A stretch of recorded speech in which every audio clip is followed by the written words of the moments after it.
Muy buenas tardes para todos, mi nombre es Valentina Álvarez Brand, estudiante de la tecnología en radiología e imágenes diagnósticas y junto con mis compañeros en este video les vamos a explicar un poquito sobre el análisis de patrones radiológicos pediátricos.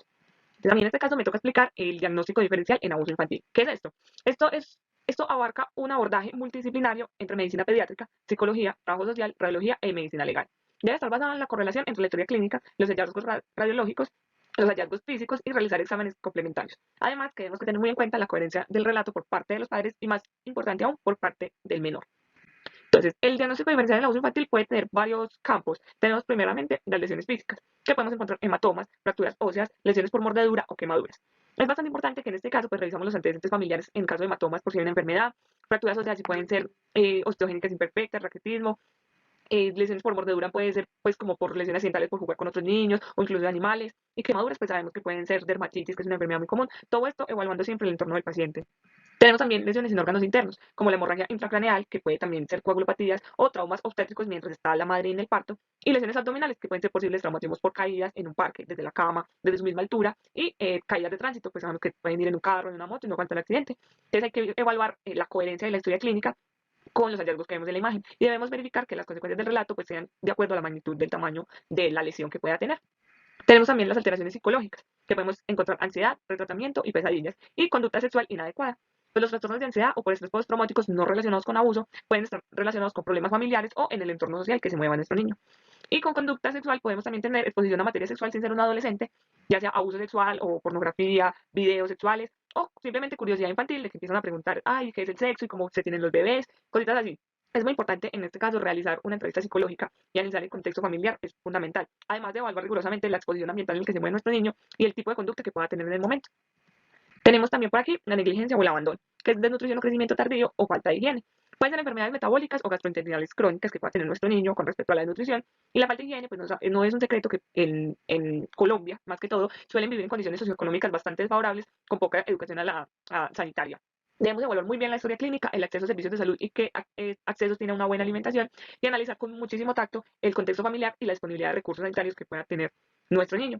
Todos estos son diagnósticos, posibles diagnósticos diferentes que se pueden relacionar con abuso infantil, pero no necesariamente tiene que ser abuso infantil. Nosotros como tecnólogos tenemos que estar tenemos que tener muy presente todos estos signos de alarma, pero tener una gran diferencia, saber diferenciar cuándo sí es abuso sexual, cuándo sí es abuso físico y cuándo son posibles enfermedades que pueda tener nuestro niño. Entonces todo lo dejo con el resto de mis compañeros para que sigan exponiendo el video. Buenas noches, mi nombre es Verónica Carambeo, estudiante de radiología y imágenes diagnósticas. Estamos viendo la materia imagenología pediátrica. En esta oportunidad les venimos a hablar de análisis de los patrones radiológicos pediátricos. Mi tema es las características radiológicas de fracturas pediátricas. Fracturas pediátricas. Los traumatismos son la primera causa de mortalidad entre los niños mayores de un año y constituyen a una causa importante de incapacidad permanente. Las causas más frecuentes son las caídas y los accidentes de tráfico o deportivos. El tejido óseo infantil presenta una serie de características en su composición y en su fisiología que la diferencian del adulto. Estas particularidades condicionan que en la edad infantil la respuesta del hueso al traumatismo sea distinta y que se produzcan tipos de fracturas exclusivos en esta edad. Características propias del hueso infantil. Entonces tenemos que el periostio es más grueso, y activo osteogénicamente, periodo de movilización más cortos, huesos más elásticos y menos frágil, presencia de cartílago epifisiario y núcleos de osificación, mayor capacidad de regeneración tisular, rápida consolidación de fracturas, retraso de consolidación y pseudoartrosis son raros, hipercrecimiento tras la fractura de presencia de cartílago del crecimiento. Entonces tenemos la anatomía del hueso, entonces sabemos que en la parte de arriba está la epífisis, fisis, metafasis. En la mitad del hueso encontramos la diáfisis, en la parte inferior metafasis, fisis y epífisis. Clasificación de las fracturas infantiles. Se pueden utilizar distintos criterios para clasificar fracturas infantiles. Algunos de ellos coinciden con las fracturas de los adultos y otros determinan los tipos especiales de fracturas que se producen en la infancia, según la localización. Entonces, metafisiarias sería un 45%, diafisiarias 35%, fisiarias o epifiolisis de 15 al 20% y epifisiarias 5%. Según el tipo de fracturas, muchas de las fracturas infantiles son del mismo tipo que las fracturas de los adultos, pero los factores mencionados se contribuyen a que los niños sufren fracturas características del hueso inmaduro. Entonces, acá tenemos la tabla 3 tipos de fracturas infantiles. En el primer cuadro observamos un hueso normal, en el segundo incurvación plástica, en el tercero rodete, en el cuarto fractura de tallo verde, en el quinto completa y en el sexto epifiliosis. Características de las fracturas infantiles. Entonces, fracturas ocultas. Entonces tenemos la fractura de Toddler, es una fractura epiroidea de tibia no desplazada que se produce en niños menores de 4 años por fuerzas de torsión. Se produce por debajo del periósteo. Incurvación plástica. Debido a una gran plasticidad del hueso, a una menor mineralización, a un periósteo más grueso y a unos canales aversianos mayores. El hueso se deforma sin llegar a fracturarse, se produce fundamentalmente en el cúbito radio y el peroné, fracturas de tallo verde. Una fractura incompleta se localiza en huesos con diáfisis finas como las del antebrazo, la clavícula y menos frecuentemente en tibia o fémur. Se producen por fuerzas que intentan angular el hueso por un mecanismo de torsión. Fracturas en rodete o de bambú. Es una fractura incompleta, no afecta a todo el espesor del hueso, se produce por un fallo en la resistencia del hueso a la comprensión en la zona de unión entre la metafasis más esponjosa y la diáfisis más compacta. Es muy frecuente en radio, cerca a la muñeca. El mecanismo típico es la caída sobre la palma del radio. Fracturas que afectan el cartílago de crecimiento. Son las fracturas más graves por lo que pueden tener recuperación sobre el crecimiento, repercusión sobre el crecimiento. La clasificación más frecuentemente utilizada es la Salter y Harris, que diferencian 5 tipos de trazo. 5 tipos según el trazo de fractura y incidencia en la fisis. Fracturas apofisiarias por avulsión de núcleos de crecimiento.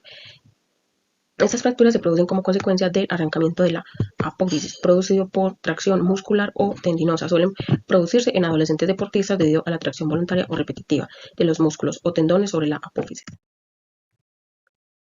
Fracturas asfixiarias o clasificación y tratamiento. Entonces acá tenemos los tipos que hay y sus tratamientos.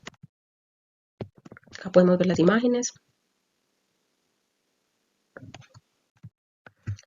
Tipos de fracturas según el trazo. Entonces tenemos las transversas, oblicuas, epiroideas, con tercer fragmento en la ala de mariposa y con minutas, según las lesiones de partes blandas asociadas. Entonces tenemos fracturas cerradas cuando no hay solución de continuidad en la piel adyacente al foco de fractura y no comunica el foco de fractura con el exterior. Y fracturas abiertas, existe comunicación entre el exterior y el foco de la fractura. Al igual que en los adultos, se clasifican siguiendo la clasificación de Gustilo y Anderson. Entonces tenemos la tabla de las fracturas abiertas y su clasificación. Cordial saludo, mi nombre es Joana Álvarez y les voy a hablar de los indicadores de abuso infantil en imagenología pediátrica. El abuso infantil incluye cualquier acción intencionada que cause daño físico, emocional o sexual a un menor. La radiología del análisis de patrones de lesiones permite diferenciar entre lesiones accidentales y no accidentales. El radiólogo pediátrico tiene la responsabilidad de reconocer patrones lesionales sospechosos, realizar un reporte detallado y objetivo, colaborar con el equipo multidisciplinario como pediatría, trabajo social, psicología y autoridades judiciales. Indicadores radiológicos frecuentes de abuso físico serían como tipo de lesión las fracturas metafisarias clásicas en esquina o cubeta, la descripción radiológica de líneas finas o fragmentos óseos en los extremos de huesos largos, especialmente en tibia, fémur u húmero. El significado clínico es altamente específica de maltrato como mecanismo de tracción o sacudida. Otro tipo de lesión, fracturas costales posteriores. En la descripción serían fracturas en la unión costovertebral o el ángulo posterior, y el significado clínico, lesiones de compresiones torácicas, sacudidas o presión manual. Otro tipo de lesión, fracturas múltiples en diferentes etapas de consolidación. La descripción radiológica, presencia de fracturas nuevas y antiguas simultáneamente. Y el significado clínico indica lesiones repetidas en el tiempo. Tipo de lesión, fracturas craneales complejas o bilaterales. La descripción radiológica, líneas de fracturas cruzadas o en distintos planos. Y significado clínico, sospechosas si no hay antecedente claro de trauma accidental. Otro tipo de lesión, en huesos planos como la escápula, esternón y pelvis. La descripción radiológica, fracturas poco comunes en caídas accidentales. Y significado clínico, alta sospecha de maltrato.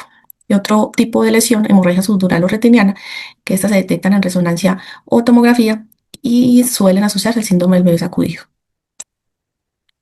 Estos serían entonces los estudios radiológicos más recomendados, como el esqueleto completo, que es una radiografía total del esqueleto, detecta fracturas ocultas o antiguas, se recomienda en niños menores de 2 años ante sospecha de abuso. Una tomografía craneal sin contraste evalúa hemorragias intracraneales y una resonancia cerebral o de columna permite identificar lesiones medulares o cerebrales crónicas. También hay indicadores complementarios no óseos, como lesiones en tejidos blandos, hematomas, laceraciones, lesiones viscerales, hepáticas, esclénicas y mecanismo accidental claro, y presencia de cuerpos extraños o signos de negligencia médica. Estas son algunas imágenes donde muestran signos de abuso. La importancia ética y legal. El radiólogo debe documentar y reportar cualquier hallazgo sospechoso de maltrato infantil, incluso si no existe confirmación clínica. Las imágenes son pruebas legales que ayudan a proteger al menor y se debe mantener una postura ética, objetiva y compasiva ante estos casos. Y como conclusión, el conocimiento de los patrones radiológicos del abuso infantil es esencial para el diagnóstico precoz y la prevención de daños mayores. El radiólogo pediátrico no solo cumple una función diagnóstica, sino también social y ética, al contribuir a la detención y protección de los niños víctimas del maltrato. Esto es todo, muchas gracias. Buenas noches, profe y compañeros. Mi nombre es Andrea Marcela Rodas Gallego. A continuación voy a exponer sobre el caso clínico. Paciente femenina, 14 años, ingresa al servicio de urgencias por presentar dolor, un dolor en la espalda, el cual ella manifiesta que no es ni opresivo ni en punzada, pero que el dolor es constante, en escala de dolor 7, y que mejora cuando se pone en posición fetal. El médico ordena dejar en sala de observación y ordena un rayos X de columna, el cual la paciente se le realiza el rayos X y presenta una leve curvatura en su columna. Y el médico da un diagnóstico de escoliosis postural, el cual ordena fisioterapias y medicamentos para el dolor. Gracias. Buenas noches, mi nombre es Joan Alberto Vasco Ruiz, estudiante de la UNAD en Tecnología en Radiología de Imágenes Diagnósticas. Este video lo hago para Imagenología Pediátrica. El día de hoy les voy a hablar acerca de un caso clínico de una menor con fractura radiológica. El caso empieza con una niña que fue arrollada por un vehículo en condición de peatón. Esta niña la llevan pues al servicio de urgencias porque refiere pues dolor en sus extremidades inferiores. En el servicio de urgencias el médico le manda pues una radiografía de cadera donde a simple vista podemos ver que la niña tiene una fractura intracapsular de cuello femoral. Ya el tratamiento que le hacen pues a la niña es una cirugía donde le ponen material de osteosíntesis, que podemos ver acá en la segunda imagen. Ya a los 15 días le hacen pues un control donde podemos evidenciar que su extremidad derecha ya está totalmente solidificada. Acá podemos ver que le envían una AP y una lateral derecha. Muchas gracias.